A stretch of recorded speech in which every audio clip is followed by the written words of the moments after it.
the idea is that one sets out to write a novel, it's a very subjective thing. But it's then learning to step outside of it and say, well, as a reader, how would I respond to this? And I think that's very important when somebody who's writing a novel then comes to work with an editor. It's about being open to constructive criticism and recognising that anybody who's looking at your written work is trying to help you realise the vision that you started off with.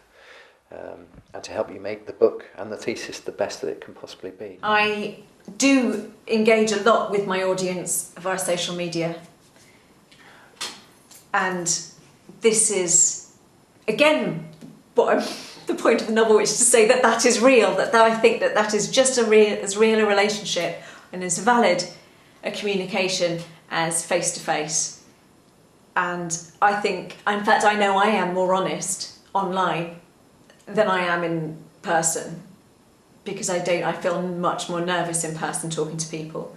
So I talk to huge numbers of readers on Twitter and on Facebook, and other teenagers who don't happen to be readers but happen to be on Twitter and Facebook.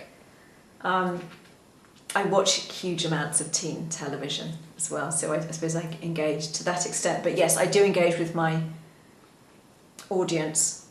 Novelists, we have to think about our audience anyway. I think it's less... One of the nice things about the PhD is that even though, yes, you have to think about who your readership will be, there's something about the PhD that kind of allows you to explore. So that's definitely more in my hindbrain. It's not the focus. I'm not thinking about markets or readership, really. I'm just thinking about the content and writing it in a way that I do, and that hopefully will, speak to a certain readership. Well, readers are this kind of psychic nightmare over there that I worry about all the time, but have to know that I have to not worry about. And audience, in terms of academic audience, I think about getting a good PhD, but it's not something that I spend a lot of time worrying about. And publishing and agents, of course you worry about pleasing them. So yes, the audience idea is a big one, and it is out there. And I don't really speak that much to agents and editors, just because I think the worry can intrude quite a lot quite early. Because it's an interactive narrative, I need to test whether it's, during the process of making the work, whether it's actually working, whether I need to test my hypothesis.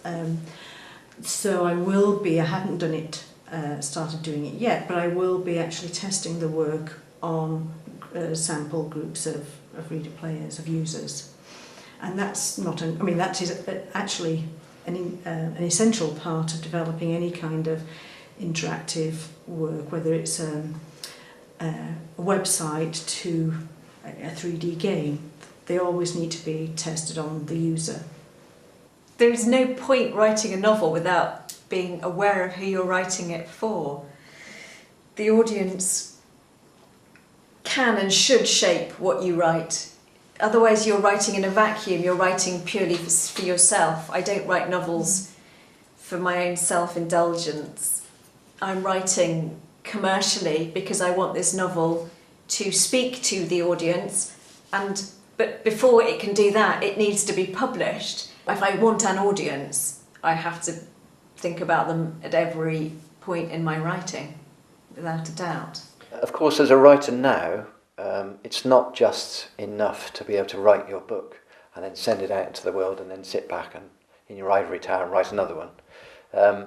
There is an expectation from publishers and that you will go out and engage with a wider audience, quite rightly so. Apart from anything else, it helps to sell the books. But it's also, if one's thinking from a practical point of view, it's a very good source of income for writers to go into schools and colleges and conferences and to speak about their work and to speak about writing and so on and so forth.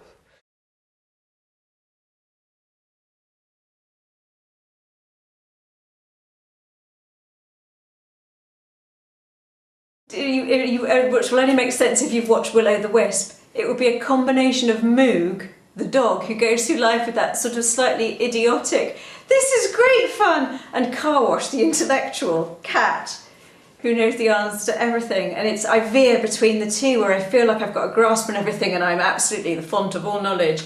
And then the other times that I'm daft as Moog and actually would just rather go and skip through the forest because I don't know where the hell I'm going.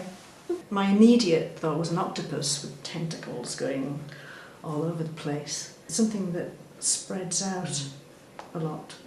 A snake. Which, just because they move in a zigzag, so they kind of change direction, but quite fluidly, you hope, and they go round objects, and it's all quite fluid and quite, not too fast, not too slow, getting there in the end. I think Michele, they're very intelligent, they're incredibly long-lived, and something that when people buy them, they don't realize.